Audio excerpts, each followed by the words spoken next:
합니다. 못 들으시겠지만 감사합니다. 박수로.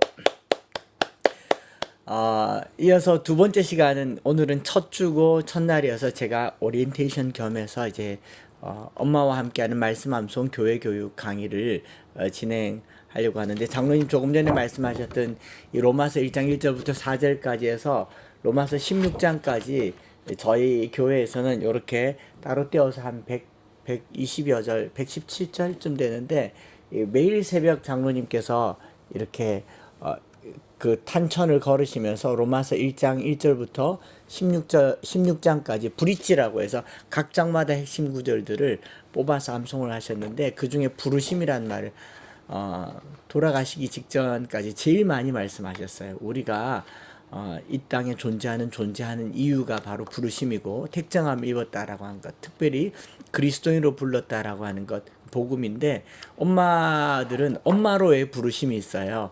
어머님들께서 출산을 하시고 나면은 산후 자기 정체감이나 우울증이 오기도 할 정도로 출산과 더불어 엄마들은 정체성이 큰 혼란들이 오죠. 내가 이 젊음의 때에 미모도 외모도 시간도 또 젊은 시절의 경력도 다 단절되는 이 출산이 내게 어떤 부르심일까를 장로님께서 이 강의를 자주자주 말씀하시면서 마음이라고 하신 거죠. 엄마로 부르셨다라는 것들을 303으로 잘 말씀해 주셨는데, 태교도 그렇고 출산도 양육도 어머님들이 아주 중요한데요. 제가 곧 이어서 이제 두 번째 강의로 엄마의 사명에 이어서 엄마와 함께하는 말씀 암송 자녀 교육을 강의를 바로 시작하려고 합니다. 하기 전에 여러분들에게 OT처럼 미리 말씀드릴 거는 병풍 카드 여러분 받으셨죠? 요즘 뭐 이렇게 손바닥으로 이렇게 보여주던데 병풍 카드 받으셨을 텐데, 이 병풍 카드 그거는 이제 소책자입니다. 소책자는 이렇게 들고 다니면서 200절의 구절이 여기에 들어가 있습니다. 그래서 이걸로 200절을 암송하게 되고, 그 중에서 2단계에 해당하는 구절의 말씀들이 병풍카드 이 소책자로 치면은 2단계 84페이지부터 끝까지 2단계 말씀을 이렇게 암송하게 됩니다. 요 책이랑 병풍카드 받으신 분들은 아마 요거는 포켓으로 들고 다니면서 쓰는 건데 1,000원이에요. 그래서 여러분들이 인터넷으로 더 추가로 구입할 수도 있고 이렇게 꽂아 다닐 수 있는데, 장로님께서 예전에 이런 것들이 나오기 전에 이렇게 포스트잇에다가 그날 구절들을 써서 이렇게 셔츠 주머니에 넣고 다니면서 암송하던 것이 이렇게 병풍처럼 이렇게 예쁘게 만들어졌다라고 보면 되고요. 그리고 아마 여러분들이 이번에 이제 따로 받지는 않았지만 개인적으로 더 구입하시기로 원하시는 분들은 1단계부터 5단계 더 확대되어서 10단계까지 이렇게 암송 책받침으로도 제작되어 있습니다. 요거는 이제 가피풀 홈페이지에서 구매할 수 없고요. 이게 한 장짜리여서 상표 등록이 좀 쉽지 않은가 보더라고요. 그래서 박정숙 팀장님에게 개인적으로 요청을 하시면 요거 코팅을 하면 2,000원이고 코팅하지 않으면 조금 두꺼운 종이로 그냥 해서 1,000원에 여러분들에게 보내드릴 거예요. 배송비가 더 들 것 같죠. 미리 여러 장을 두시면 좋을 것 같고요. 저는 이걸 더 선호하는 편입니다. 왜냐하면 이 컬럼으로 돼 있어서 이제 저희는 앞바닥 뒷바닥이라고 그러거든요. 앞바닥 그러면은 이제 창세기 1장부터 해서 시편 150편까지, 뒷바닥 그러면 이사야서 1장부터 해서 마태복음 6장 33절까지 앞바닥에 한 50절, 뒷바닥에 한 50여 절 이렇게 들어가 있고, 컬럼이 하나, 둘, 셋, 네 개가 있어서 지금 내가 암송하려고 하는 구절이 대충 로케이션이 잘 정해져서 지금 내가 어디쯤 가고 있구나 하는 측면에서 이게 암송이 잘 되더라. 또 아이들 학습에도 조금 도움이 돼요. 이런 형태로 노트 정리하면요 기억을 잘 할 수 있다라는 거, 이건 안 비밀입니다. 그 다음에 암송 선포 노트도 여러분 이거는 교재로는 안 나가고 따로 구입할 수 있습니다. 요거는 암송 선포 노트라고 하는데, 김은희 집사님과 장로님이 함께 엮어서 1단계 2단계 200절을 여기 넣었는데 좀 컬러풀하게 저학년층 아이들이 이걸 좋아하더라고요. 좋아하는데 왜 선포라고 했냐면, 암송이란 단어가 부담스러워서 온누리교회랑 일부 이제 샤이니 키즈에서는 선포한다, 크게 외친다라고 해서 선포 노트라고 이렇게 해서 여러분이 가피풀.com에서 몰에서 구입할 수 있습니다. 아이들 구입할 수 있고요. 또 뭘 보여드리면 또, 네, 꿈나무 암송 노트, 요거는 받으셨겠죠? 어린이용으로, 여기에 개역 개정과, 그 다음에 한글, 그리고 영어 버전으로 이렇게 나와 있고요. 저는 이제 교본으로, 텍스트로는 이 책을 제일 많이 추천하는 게, 맨 앞에 보면은, 여기 활용의 지혜, 장로님께서 아주 잘, 심혈을 기울여서 쓰셨기 때문에 여기 첫 페이지 부분들을 많이 읽어보시기를 권하고요.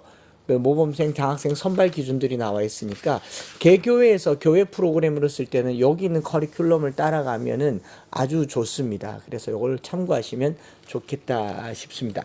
여기까지 안내 말씀이었습니다. 제가 제 화면을 크게 하지 않고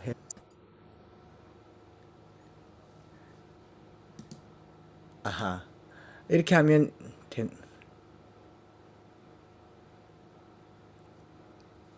됐나 봅니다. 네. 조금 전에 보여드린 것처럼 이제 오리엔테이션 자료는 카톡으로 이렇게 보여드렸고요.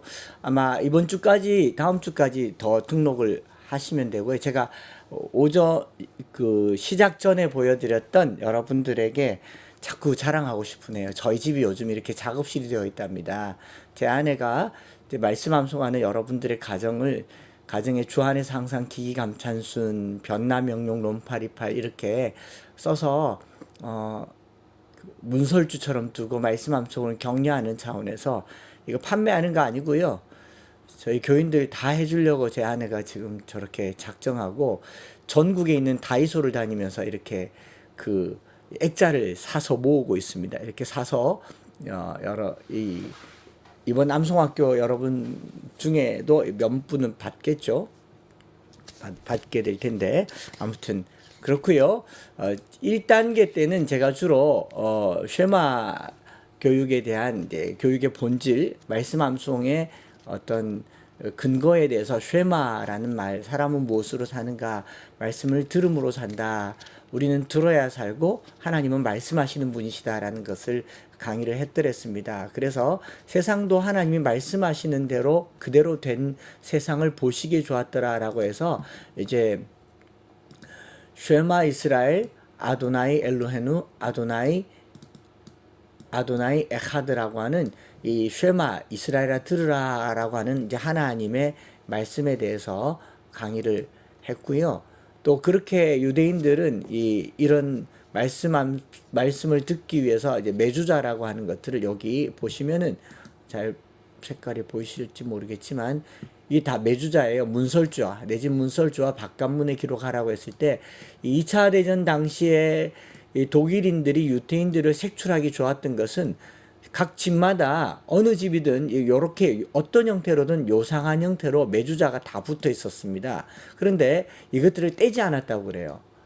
이것만 뗐으면 유대인들이 어디 숨어 있는지 몰랐을 텐데, 심지어 이런 그림으로 만들어서도 메주자를 써서 붙여둔 이유가 뭐냐면 우리는 들어야 사는 백성이다라고 하는 자기 정체성, 민족 정체성을 분명하게 했고요. 거기 안에는 이 메주자 안에는 뭐가 들어있느냐 하면 이렇게 신명기 말씀이 들어 있습니다. 제가 잠깐 여러분들에게 목사님, 네, 여기에 이스라엘 갔더니 이런 메주자를 이렇게 판매하더라고요. 여기에 12보석 같은 모양이 있고 또 포도나무 가지가 있고 이 삼지창처럼 생긴 여기에 쉰이라고 하는 이제 알파벳인데 여기 열어보면 여기에 이제 이게 들어있어요. 이게 신명기 말씀이 이렇게 들어있는 거죠. 우리 장로님께서 말씀을 암송하시듯이 이렇게 쪽지 말씀들을 넣어서 거기다 두고 다니는데 이런 형태로 매주자를 유대인들이 들고 다니면서 말씀을 암송하는 것들이 있더라라는 걸 여러분들에게 말씀드리고 다시 화면 공유로 들어가서 제가 이게 잘 안 되네요. 이 화면 잘 보이고 있죠? 이제. 그래서 1단계 때는 주로 이런 형태의 말씀 암송들을 벽에 붙이고 귀로 듣고 손으로 쓰고 손목에 메어서 말씀을 암송하도록 하는 내용들, 그리고 유대인들의 말씀 암송 실전들, 큰 소리로 암송하라, 암송이라기보다 낭송하라라는 것들을 표현을 썼고요. 몸을 앞뒤로 흔들어서 또 구운 달걀 같은 것들을 가지고 암송을 하면 좋다. 그러니까 오감을 다 쓰는 거죠. 대화하고 질문하고 또 집단으로 암기하고 반듯하게 쓰기도 암송에 유익하다라는 내용들의 강의를 했고요. 혹시 1단계 안 들으신 분들은 나중에 1단계를 할 때 그때 좀 더 상세하게 말씀을 드리도록 하겠습니다. 그렇게 쓰기 어떻게 되는지 몰랐습니다. 죄송합니다. 다시 화면을 공유를 하겠습니다. 전혀 익숙하지가 않네요. 네. 제 컴퓨터에만 전체 화면이 계속 나오고 있었습니다. 이런. 지금은 나오나요? 아니요. 안 나오나요?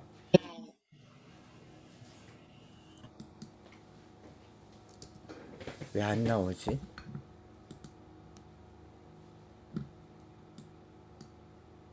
다시 한 번 더. 아, 화면 공유.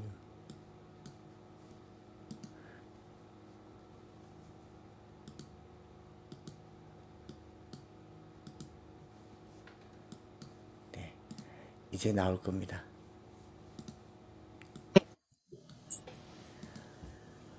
땀이 막 뻘뻘 나네요.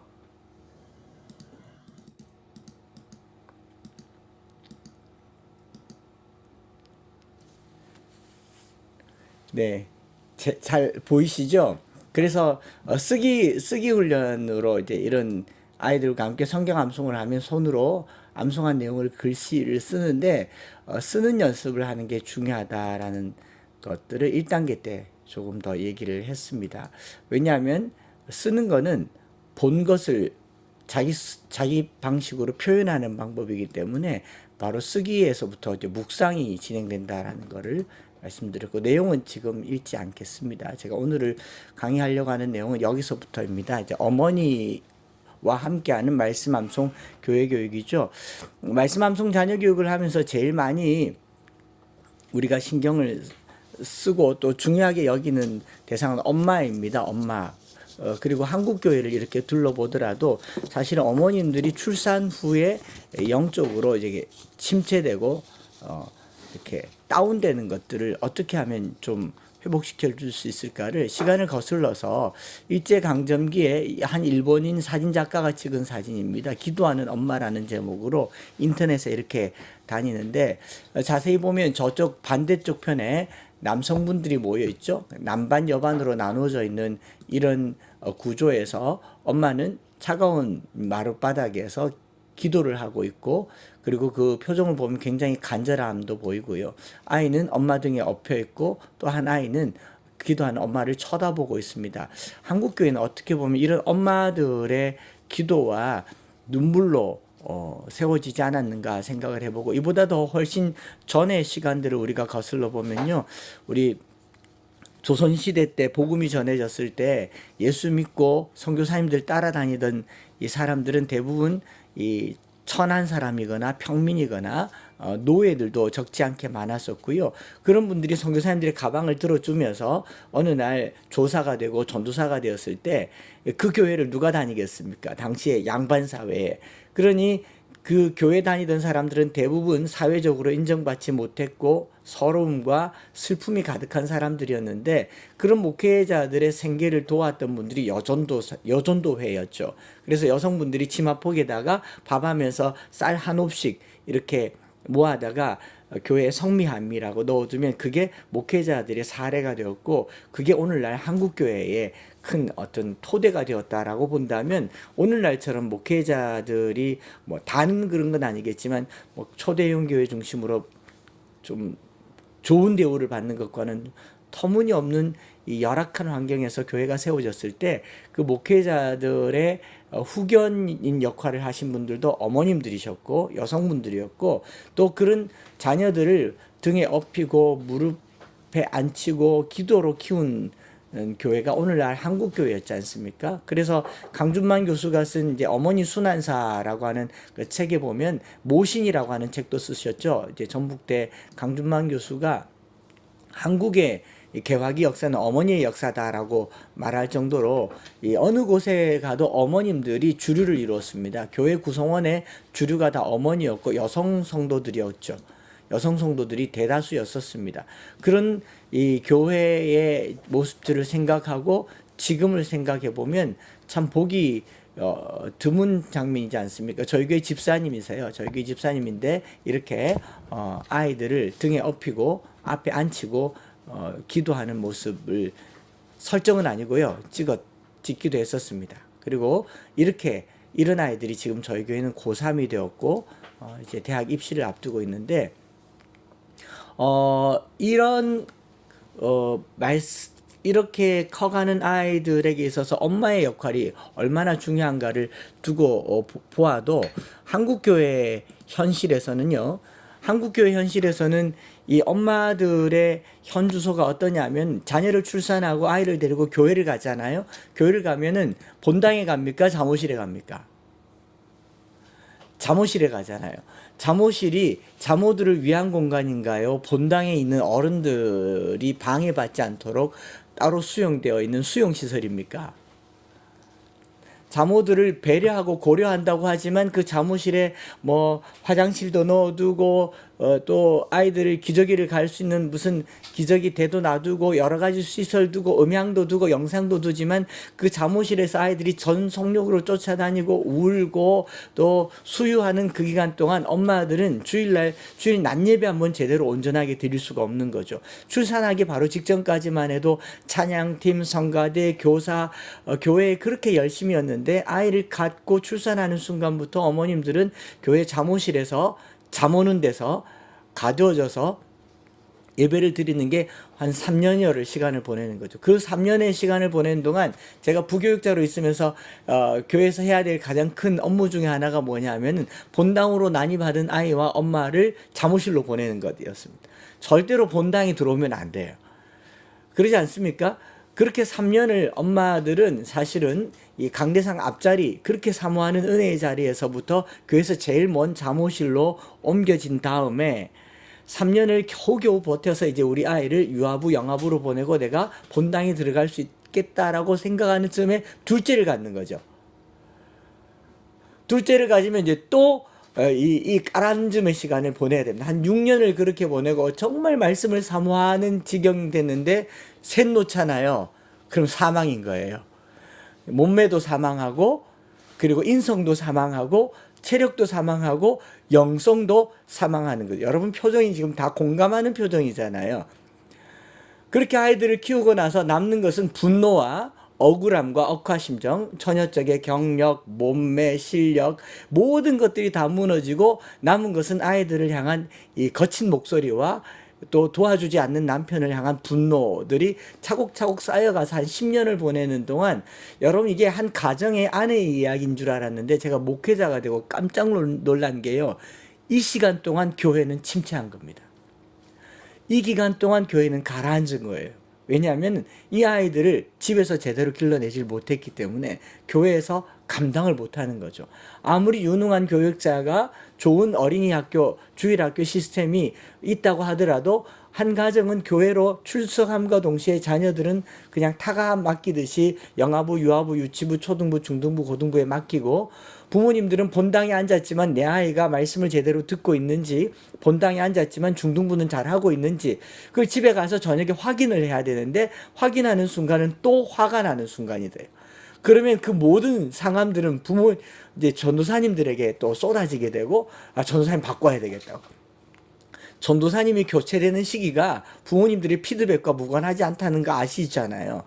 숫자가 부응하는 것도 아니고 몇몇 아이들과의 전도사님과의 관계만 틀어지면 전도사님은 교회를 옮겨야 되는 이런 이 악순환의 고리들을 어디서부터 끊어야 될까? 바로 엄마들이라는 거죠. 엄마들이 아이들 때문에 피해와 상함으로 시간을 보내고 교회에서 외면당하는 그 시간을 회복시키지 않으면 한국 교회는 굉장히 어려운 시간을 보내야 될 것이고, 또 이렇게 시간이 10년 정도 20년 정도 흘러가면요, 이 여성분들 마음속에 눌려있는 이 상한 감정들이 남편에게 세상에 사회에 쏟아지게 되면서 결혼에 대한 거부감, 그리고 출산에 대한 거부감들이 늘어나고 출산율이 떨어지고 그냥 욜로적으로 많이 이렇게 나가면서 사회 전체가 어려움을 겪게 된다라는 겁니다. 장로님께서 이 부르심과 사명에 대해서 얘기할 때요, 어머니로서의 부르심이 얼마나 크고 위대하다한가 하는 것을 깨닫는 것은 아주 중요한 일인 것이죠. 제가 그래서 그런 측면에서 어머님들의 입장을 조금 더 생각을 해보니까, 어머니는 상처로 가득할 수 없을 만큼 하나님의 위대한 부르심 가운데 있는 존재가 바로 어머니다라는 것을 믿으시기 바랍니다. 성경에서요, 아내가 얼마나 위대한가, 엄마가 얼마나 위대한가를 성경에서는 아주 잘 말해주고 있는데, 첫 번째로 엄마의 위대성을 잘 보여주는 것이 열왕기서예요. 열왕기서에는 어머니의 역할이 잘 드러나지 않습니다. 그런데 사무엘서부터 시작되는 이스라엘 역사의 왕정 역사의 시작은요, 엄마의 기도로부터 시작됩니다. 여러분, 사무엘상은 아이를 갖지 못해서 슬피 울던 한 여인 한나의 기도로 시작되는 것이 사무엘상이죠. 이 한나에게 아이 갖지 못한다고 늘 이 분통 터지게 했던 여인이 분인나잖아요. 분이 나게 하는 여자, 분인나. 한나를 계속 분나게 했어요. 한나가 너무 속이 상해서 하나님께 아이 하나만 달라고 얘기합니다. 그리고 하나님께서 한나에게 아이를 허락하셨지만, 한나는 아이가 갖고 싶은 게 아니라 아이를 주실 수 있는 분이 하나님이라는 것을 확인하고 싶었죠. 왜 이걸 알 수 있느냐 하면, 한나는 출산함과 동시에 아이를 하나님께 바쳐버립니다. 여러분, 어떤 엄마가 오래 기도해서 얻은 아이를 그냥 쉽사리 하나님께 바치겠습니까? 한나는 아들을 위해서 기도한 게 아니라 아들 주실 수 있는 하나님을 확인하고 싶었고, 아들을 받자마자 젖대고 바로 아들 사무엘을 하나님께 바쳐버립니다. 죽였단 말은 아니죠. 하나님의 사람으로 쓰게 되는데, 사무엘상 2장에 보면 한나의 기도가 있잖아요. 한나의 기도 1절부터 10절까지 단 한 절도 사무엘을 위한 기도가 없어요. 하나님은 크고 위대하신 분이시고, 사람을 죽이기도 하시고 살리기도 하시고 분토에서 일으키시기도 하시고 존귀한 자리에 올리기도 하시며, 하나님은 상천하지의 하나님이심을 고백하는 내용이 한나가 사무엘을 하나님께 바치면서 드리는 기도였거든요. 한나는 하나님이 살아계심을 믿었고, 그 믿음으로 사무엘이 그 사무엘상의 역사를 시작하게 되잖아요. 사무엘상은 한 가정 한나의 기도로 시작하는데, 사무엘하는 한 왕 다윗의 기도로 끝납니다. 저는 이게 굉장히 짜릿하고 쫄깃한 장면이라고 생각하는데, 한 가정의 엄마의 기도가 한 나라의 왕의 기도로 끝나는 게 사무엘 역사입니다. 여러분, 가정에서 엄마가 자녀를 위해서 기도하면요, 그 기도는 왕의 기도가 될 겁니다. 엄마가 그렇게 위대한 거죠. 그렇게 해서 이스라엘 왕정이 시작되는데, 이 열왕기상, 열왕기하, 역대상, 역대하를 보면 왕을 소개할 때 모든 왕의 이름이 나오는 그 자리에 무엇이 나오느냐 하면 어머니가 소개돼요. 왕의 어머니가 소개되는데, 왕의 어머니의 족보가 소개됩니다. 그러니까 누가 왕이 되니라, 그의 어머니는 누구니라, 그는 누구의 딸이었더라, 이렇게 나와요. 그런데 어머니의 족보가 훌륭한 어머니는 아들이 훌륭하게 되고요, 어머니의 족보가 이방인이거나 이방 제사장의 딸이면은 그 아들이나 그 남편은 형편없는 왕이 됩니다.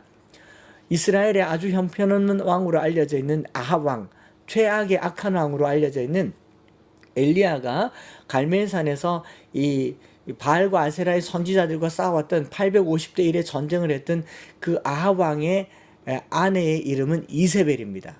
이세벨은 바알 제사장의 딸이었어요. 이세벨은 이 세상을 베린 여자 아닙니까? 이 세상을 베린 여자가 아합 왕에게 시집 와가지고 아합 왕을 바알 신을 섬기는 왕으로 만들었을 뿐만 아니라 자기 딸 아달랴를 남쪽 유다에 시집 보내서 섭정까지 했던 무서운 여인이죠. 우리가 열왕기서를 보면 알 수 있는 것은요, 열왕기서의 숨은 역할을 하는 왕정 역사의 가장 큰 역할자는 바로 어머니이며 아내라는 것을 알게 됩니다. 그래서 여러분 303 비전 말씀 암송 자녀 교육을 할 때 여기 아버지도 계시지만 아내가 얼마나 위대한가를 알아서요, 아내에게 잘하셔야 되고, 하나님을 경외하고 아내를 두려워하는 남편이 가장 세상에서 위대한 남편이 될 거라고 그렇게 믿습니다.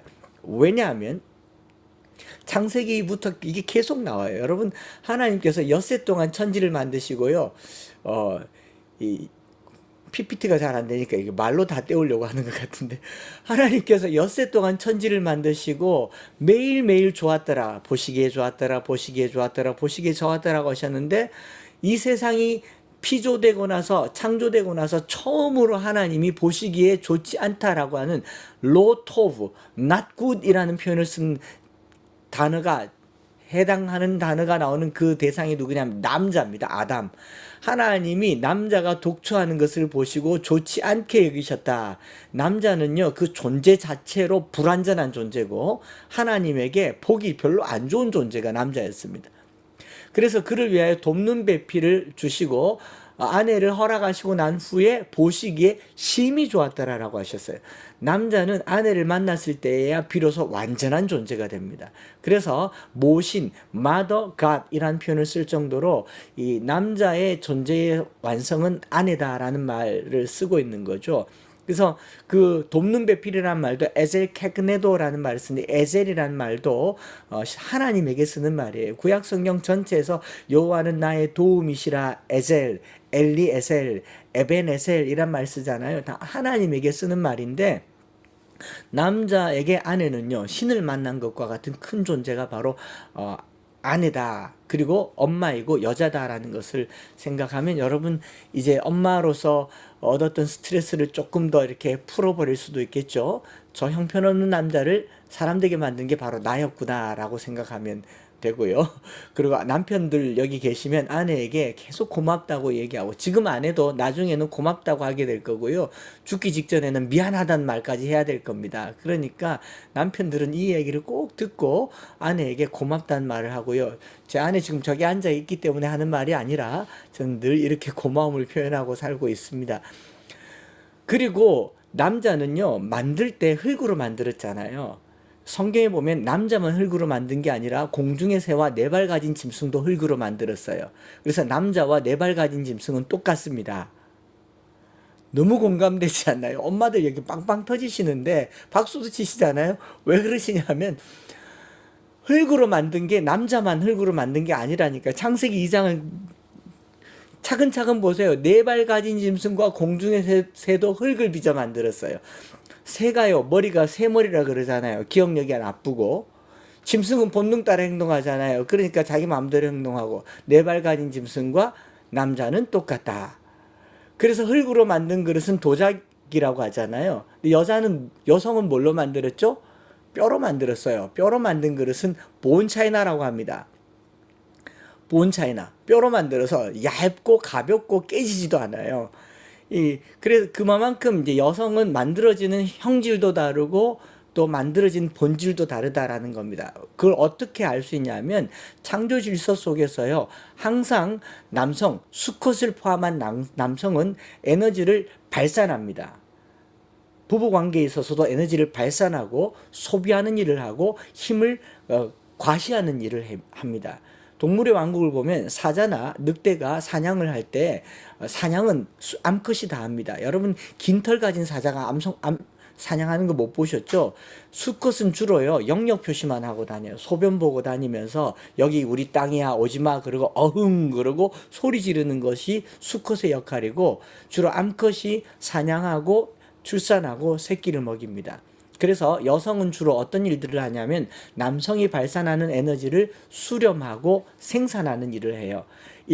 그래서 이 창조 질서라고 하는 것을 단순히 남성과 여성으로만 두고 보니까, 양성을 두고 보니까 양성은 평등해야 된다, 또 양성은 대립관계에 관계 있다, 그러니까 양성뿐만 아니라 동성, 또 다른 성에 대한 이야기가 나오지만, 하나님이 만드는 생존의 질서는요, 남성은 그 자체로 불완전하고 남성이 여성을 만나야 살아야 온전해질 수 있으며 이 온전함은 생산이라고 하는 과정을 통해서 생육하고 번성하게 되는데 이 업무, 이 일을 누구에게 맡기셨냐면 아내에게 맡기신 거예요. 그래서 아내가 출산하고 양육하는 일을 하는 거죠. 그래서 아내가 쓰는 말을 자식이 쓴다고 해서 마더텅이라고 하지 않습니까? 모국어라고 하지 부국어라고 하지 않아요. 모든 교육과 생육과 생존의 키를 누가 가지고 있냐면 여성이 가지고 있습니다. 오늘 이 사회에 소위 말해서 여성의 반란이라고 할 만큼 여성 인권, 여성 양성이라고 얘기하는 것은 수천 년 동안 남성이 잘못된 방법으로 여성들을 착취하고 성을 착취해 왔기 때문에 거기에 대한 반작용이지만, 그렇다고 해서 너무 멀리 가버린 이 사회를 두고 우리가 반성하면서요, 다시 여성들은 본질적으로 출산하고 양육하고 자녀를 통하여서 세상을 바꾼다라고 하는 이 위대한 일을 하나님이 허락하셨다는 것을 잊지 마시기 바랍니다. 오늘날 여성들이 나의 태는 내 것이니까 낙태도 내가 마음대로 할 수 있다라고 얘기하는 그런 여성인권자들의 목소리를 계속 듣다 보면 심지어는 그리스도인들까지도 내가 내 인생을 망가뜨려 가면서까지 출산하고 내 인생을 망가뜨려 가면서까지 자녀를 양육하는 것이 옳은가, 이 산후 우울증으로 찾아오는 이 스트레스를 성경 안에서 다시 발견하셔야 됩니다. 하나님께서는요, 여성을 통해서 남성을 완전하게 하시고, 여성을 통해서 세대를 완전하게 하시고, 여성을 통해서 생육하고 번성하게 하십니다. 그 마지막 창조의 완성이 어디냐면 여성이라는 거죠. 여성은 하나님 창조의 활용 점정이었습니다. 그렇지 않습니까? 그래서 창세기 1장, 2장, 3장만 살펴봐도요, 이 세상에서 그 뒤에 것을 위해서 앞에 것을 만드셨거든요. 땅을 만드시고 나서 네 발간이 짐승을 만들고, 하늘을 만들고 나서 공중의 새를 만들고, 물을 만드시고 나서 물고기를 만들었잖아요. 맨 나중에 것을 위해서 앞에 것을 만드셨어요. 맨 나중에 만든 피조물이 사람이잖아요. 그래서 사람을 위해서 이 모든 피조물을 만들고 이 땅을 준노라, 생육하고 번성하라, 다스리라고 했잖아요. 남자와 여자 중에 누가 맨 나중에 만들어졌죠? 여자가 만들어졌죠. 이 세상 모든 것은 여성을 위해서 만들어진 거예요. 그래서 소비의 꼭지점에도 여성들이 가 있지 않습니까? 평균 수명도 여성이 13년이나 더 많아요. 남편이 되게 속썩이면 얼마든지 썩여라, 13년은 내가 더 오래 산다. 그리고 억척같이 비타민 드시고, 그리고 맛난 거 드시고, 남편 몰래 계속 좋은 거 드시고 운동하셔서 오래 사시기 바랍니다. 다 내 거예요. 그러니까 이 모든 세상은 여인에게 주신 하나님의 세상이다 생각하시고, 지금은 출산하고 양육하는데 어려움이 많겠지만 그럴지라도 어머님들께서는 내가 이 자녀를 양육하는 일에 모든 에너지를 쓰는 것은 다 내게로 돌아오는 보상과 같다, 이리 생각해도 전혀 손해볼 것 아닙니다. 여러분, 우리 엄마들이요, 그렇게 아버지들에게, 남편들에게 억압받고 매맞고 고통당하며 살아도요, 맨 나중에 살아남게 된 건 엄마들이었잖아요. 제가 저희 교회 집사님 한 분께서 80 넘으셔서 남편이 돌아가시고 나서 제가, 할머니 적적하지 않으세요? 외롭지 않으세요? 남편 평생 함께 사셨는데, 그랬더니 할머님이 그러더라고요. 목사님요, 지금이 천국입니다. 세상 속이 다 후련합니다. 그래요. 얼마나 그동안 괴롭게 했는지 이제 오래 살고 싶대요. 오래 살고 싶다. 이런 말을 너무 오래 해서 죄송합니다만은, 그러니 어머님들께서 출산하고 양육하는 일에 너무 많은 에너지를 쓴다 생각하지 마시고요. 금방 끝납니다. 10년 되지 않아서 이 아이들은 금방 끝나고요. 얼마나 내가 많은 사랑을 쏟아부었느냐에 따라서 자녀들은 엄마에게 돌아와서 엄마 밥 먹었어? 엄마 건강은 어때? 엄마 요즘 어떻게 지내? 계속 말하게 될 겁니다. 이제 화면 공유하면서 제가 몇 가지 어머니와 관련된 이야기들을 더 진행해 나가게 될 텐데요.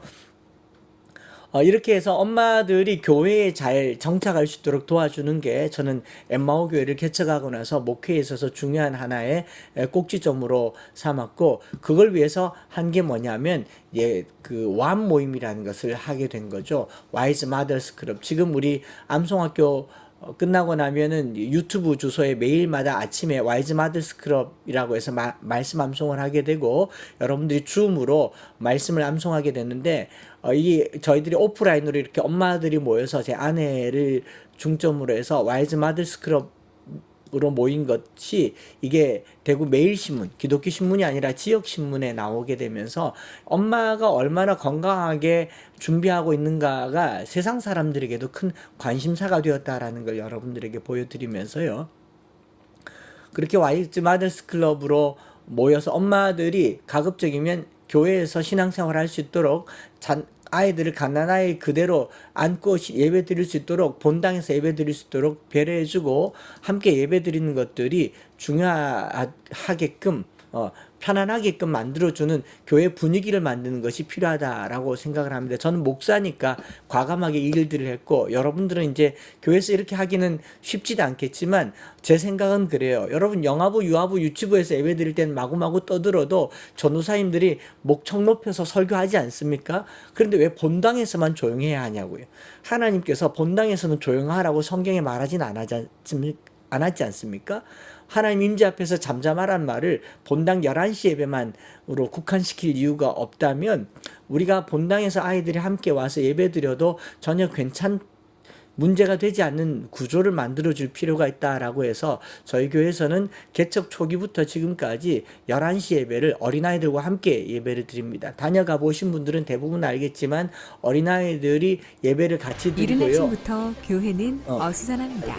예배를 같이 드리고 있고 그렇게 예배를 드리는 이것을 권장합니다. 제가 6개월만 어른들에게 참아달라고 그랬어요. 내가 견딜 수 있으니까 여러분들이 참아주시면 아이들은 보면서 배우거든요. 엄마가 가만히 앉아있는 걸 보면서 배우고 은혜 받는 것을 보면서 배우고 그래서 제가 성도분들에게 요청했어요. 아멘 하고 싶을 때 크게 아멘 하시라고.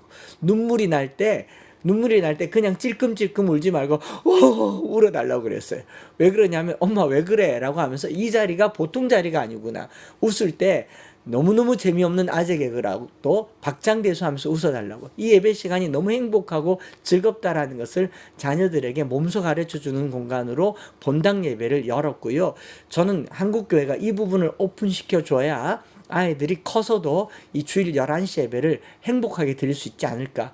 근엄하고 딱딱하고 굳어있는 그것보다는 행복하고 즐거운 하나님의 말씀 시간으로 본당을 열어주셨으면 좋겠다 생각을 해보았고요. 그런가 하면 또 이제 엄마들 모임을 저희들이 이렇게 모이고 있는 것을 C채널에서 촬영한 것이 이른 아침부터 교회는 어수선합니다. 보면서 계속 어린아이의 모습도 진행하도록 보이고 하겠습니다. 엄마들도 보이고 대구 엠마오 교회의 또 다른 자랑 부모들의 모임인가 봅니다. 분주한 준비가 끝나고 그들은 둘러앉아 말씀을 암송하는데요. 매주 수요일 아침이면 학부모들을 위한 모임을 가집니다. 와이즈 마더스 클럽이라는 모임인데요. 참석자들은 줄여서 왬 모임이라고 부릅니다.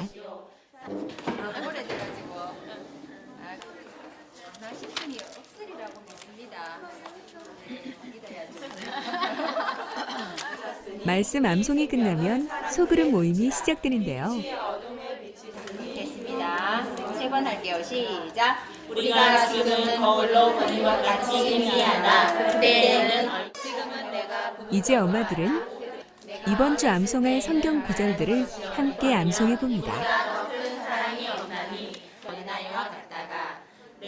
내가 내 안에 거하고 내 말이 너희 안에 거하면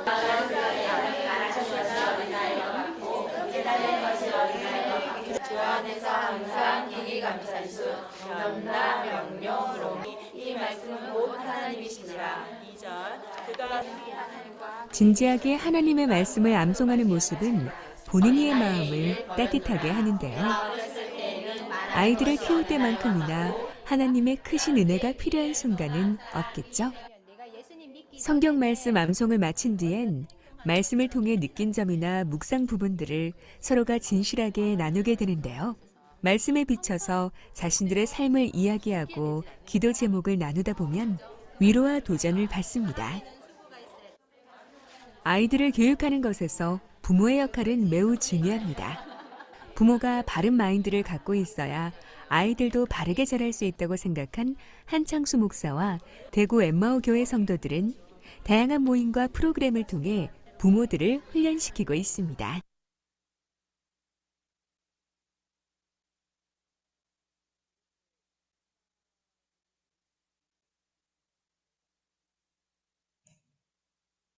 목사님 목소리가 안 들리세요. 네. 엄마들의 모임을 이렇게 만들어주고 있는데, 줌으로 하니까 주로 엄마들이 모이잖아요. 제가, 권하는 권장사항은 아이들을 교육하기 위해서 아이들과 함께하는 모임으로 와이즈 마더스 클럽이 굉장히 효과가 있습니다. 왜냐하면 이제 엄마들도 말씀을 암송하다 보면 이 말씀 암송이 갖는 매력이면서도 장점이 이렇게 몰입하게 되고 집중하게 되는데, 그러는 과정에서 아이들은 배제시켜 버리는 거죠. 말씀이 내게 얼마나 좋은가를 아이와 함께 누릴 수 있는 와이즈 마더스 클럽을 이제 토들러스 클럽처럼 함께 해주면 좋겠다 싶고요. 그것과 관련해서 몇 가지만 제가 조금 더 말씀을 드리려고 하는데, 여러분들 현장에서 가급적이면 아이들과 함께 모여주시고, 줌으로 하더라도 아이들과 함께 이 시간을 가져주시면 아이들은 귀로 듣고 말씀을 마음에 새길 수 있으니까 좋을 것 같고요. 1948년 5월 14일에 이스라엘이 독립할 때에 그 벤구리온이라고 하는 이 그 총리가 우리 이스라엘이 거의 2000년 넘게 만에 독립국가가 되지 않습니까? 이 독립국가가 될 때 누가 정통 이스라엘인가라고 하는 의회에 이제 결정을 내린 거지. 독립선언을 하는 장면인데, 이 자리에서 많은 사람들이 물었어요. 우리가 전 세계에 흩어져서 살았기 때문에 남편이 유대인이고 아내가 비유대인인 가정도 있고, 아내가 유대인이고 남편이 비유대인인 가정이 있잖아요. 독일인 남편 또 유대인인 여자, 혹은 또 유대인 남편 독일인 여자, 이럴 수가 있잖아요. 근데 이 의회에서 어떤 결정을 내렸느냐 하면, 어머니가 유대인이고 아이를 말씀으로 가르쳤으면 그 아이는 정통 유대인이다라는 모계 사회를 천명하게 됩니다. 1948년이죠. 54년 5월 10일, 제가 그걸 다 기억하진 않아도 되겠지만 어쨌든 이스라엘이 독립하면서 이스라엘의 정통성을 모계 사회로 천명하게 되면서요, 어머니가 유대인이어야 유대인이다라고 하면서 이 마빈 토케이라고 하는 랍비가, 어머니는 최초의 선생님이자 유대민족을 책임지는 자녀들을 양육하는 소중한 존재이다라는 말을 남기면서 유대인들에게 있어서 엄마가 소중하다, 엄마의 자녀 교육에 그걸 강조하게 된 거죠. 우리가 일반적으로 자녀 교육을 하는 쉐마 관련된 여러 프로그램에 보면 아버지를 많이 얘기하는데, 사실은 아버지는 가정에서 저녁에 베드사이드 스토리, 침대 옆에서 성경을 읽어준다거나, 아니면 아이들과 놀아준다거나, 아니면은 회당에서 남자들만 갈 수 있는 회당이기 때문에 회당에서 성경을 강론하는 일들을 주로 하지만, 기본적으로 대부분의 교육은 누구를 통해서 나타났느냐? 어머니를 통해서 나타났다는 거죠. 이게 굉장히 중요해요. 여러분, 아버지가 도와주지 않는다고, 남편이 도와주지 않는다고 너무 이렇게 불편해하시고 상해하지 말았으면 하는 게, 남편은요 원래부터 남의 편입니다. 남의 편. 예. 원래부터 남의 편이에요. 그리고 제가 이거는 그냥 귀담아 듣지는 마시고 그냥 우스갯소리로 하는 말인데, 여러분, 훌륭한 남편은요 나라에서 데려가요. 정부에서 데려가요. 나라를 세워야 되니까. 유능한 남편은요 대기업에서 데려가요. 그리고 잘생긴 남편은요 자칫 잘못하면 다른 여자가 데려갈 수 있어요. 집에 일찍 들어오는 남편, 때로는 일 없어서 들어올 수도 있어요. 그런데 그런 남편 데려다가 쓰레기 치워달라, 설거지 해달라, 집안일 도와달라, 집안일 안 도와준다고 마구마구 얘기를 하면 남편이 집에 늦게 들어오고 싶을까요? 일찍 들어오고 싶을까요? 우리 어머님들이 착각하고 있는데, 토깽이 같은 새끼들 보고 싶어서 남편이 일찍 들어온다고 생각하지만 대부분 밖에 일 없어서 들어온 걸 거예요. 놀거리 생기면 절대로 안 들어오는 게 남편이에요. 왜요? 집이 나를 편안하게 해주질 않아요. 그게 남편의 본질입니다. 그러니 남편에게 교육과 관련해서, 지방과 관련해서, 여러 가지 관련해서 일들을 도와줄 거라는 기대를 안 하는 게 좋고요. 그럴지라도 어쩌다가 한 번 도와줄 때는 여러분 까무러치게 놀라셔야 돼요. 성령 받은 줄로 아셔야 돼요. 그 한 번으로 여러분들은 100번을 위로받으시면 남편은 집에 들어오는 게 아주 기쁠 겁니다. 만두 하나 사오는 게 1년에 한 번 있는 그날이라 할지라도 너무너무 행복할 거예요. 저는 1년에 3일만 가정에 헌신하기로 했어요. 아내 생일과 크리스마스와 발렌타인데이 였나? 결혼기념일 옆에서 수정해 주네요. 1년에 3일 정도만 큰돈 쓴다 생각하면 나머지 날이 행복해요. 그러니까 중요한 것은요, 가정에서 일어난 모든 일들은 어머님이 하시겠다라고 마음 먹어주시면, 여러분, 제가 이렇게 너무 좀 극단적으로 말씀드리는 것 같지만 이 역학 관계가 서지 않으면 남편을 향해서 계속 섭섭해합니다. 남편이 가정의 제사장이란 말은 우리 한국 사회가 가부장적 사회였을 때에 쓰는 말이에요. 가정의 제사장이 아닙니다. 제사장은 자녀들일 수가 있어요. 한나가 세마포 옷을 지어서 사무엘에게 갔을 때 어린 사무엘이 입고 있는 옷이 뭐였냐면 에봇이었습니다. 제사장이 입는 옷을 어려서부터 입고 있었어요. 어떻게 보면 우리 어린아이가 가정의 제사장일 수가 있습니다. 그래서 이 어린아이를 제사장으로 키워내기 위해서 우리가 303 비전 말씀 암송학교에서는 어린아이에게 가정예배를 인도하도록 그 전권을 넘기지 않습니까? 그러니 가정에서의 구도에서 남편에 대한 기대를 너무 높아 있던 기대를 조금 낮추시고 아내 스스로가 가지고 있던 낮은 자존감을 올리시고 자녀들을 향한 기대를 크게 하는 것, 이것이 유대인들이 가졌던 어머니에 대한 정확한 개념 정의였다라는 겁니다. 여러분들은 나라를 살리고 교회를 살리고 민족을 일으키는 중요한 역할을 어디서 하느냐 하면 가정에서 하고 있다라는 것을 잊지 마시기 바랍니다. 여러분 가정에서 자녀와 함께 말씀 암송 가정 예배를 드리면요, 나라가 살 겁니다. 광화문에서 태극기를 들어서 동성애가 없어지는 게 아니라 가정에서 예배를 드리면 동성애가 없어집니다. 할렐루야. 이게 가장 중요한 거룩한 시위예요. 거룩한 시위는 가정에서 이루어진다라는 것을 꼭 기억하셔서 어머님들이 가정을 지켜주기를 바라고, 그래서 저는 교회에서요, 어머님들, 교회를 구성하는 구성원의 3분의 2가 어머님이시기 때문에 어머님의 에너지와 활동 능력을 교회를 위해서 쓰지 말아달라고 요청을 하는 편입니다. 어머님들은 집에 가서 밥을 잘해주고 남편과 자녀들과 함께 시간을 많이 보내주기 위해서 교회에 모이는 시간을 조금 더 줄여서 가정으로 돌려보내야 하는 것이 이제 21세기 교회의 패러다임이라고 생각을 하고요. 엄마들의 에너지를 가정에 써야 된다라는 것을 말씀드리는가 하면, 또 탈무드에 이런 이야기도 있잖아요. 어느 선량한 부부가 불가피한 사정으로 이혼을 했는데 남편은 성질 나쁜 여자와 재혼해서 새로 얻은 여자와 똑같이 나쁜 사나이가 되었다. 이 선량한 남편이 성질 나쁜 여자와 결혼했더니 나쁜 사나이가 되었고, 아내 역시 나쁜 사나이와 재혼했지만 얼마 후에 그 사나이는 선량한 사람이 되었다. 이 무슨 말일까요? 남편은 아내하기 나름이다라는 말이 틀린 말이 아니다라는 거죠. 유대인들의 탈무드에도 나와 있습니다. 그러니까 아내가 마음을 다져잡고 말씀으로 키우는 것이 중요하고요. 성경에 또 보면 아주 재미난 게 있는데 에스라가 돌아와서 결혼한 이방인들을 돌려보내는데, 이미 결혼해서 출산해서 아이까지 낳았는데 이혼을 시키는데요. 그 대상이 누구냐면 다 이방 여인이었습니다. 이방 남자들이 이스라엘에 영입되는 것은 오케이였어요. 그런데 이방 여인이 이스라엘에 영입되는 것은 철저하게 차단했습니다. 이게 무슨 말이냐면 남편이 신앙이 좀 없거나 남편이 신앙이 좀 덜해도 별 문제 삼지 않았어요. 그러나 여인이 이방 여인이면 심각하게 문제를 삼았다라는 겁니다. 오늘날 한국 교회가 그래도 희망이 있는 거는요, 교회 구성원이 여성이 훨씬 더 많다는 거예요. 그 말은 이 여성들이 데리고 올 남자들이 누구든지 상관없다. 내게 걸리기만 해라. 다 그리스도인 만들겠다. 총 맞은 사슴이다. 그런 거죠. 총 맞은 사슴은요, 당장에 놀래서 막 펄쩍펄쩍 뛰지만 언젠가는 피를 철철 흘리며 십자가를 지게 되어 있습니다. 그러니까 우리 어머님들께서, 여성분들께서 정말 힘을 내어서 믿음으로 자녀들을 양육해달라라는 게 오늘 강의의 핵심이고요.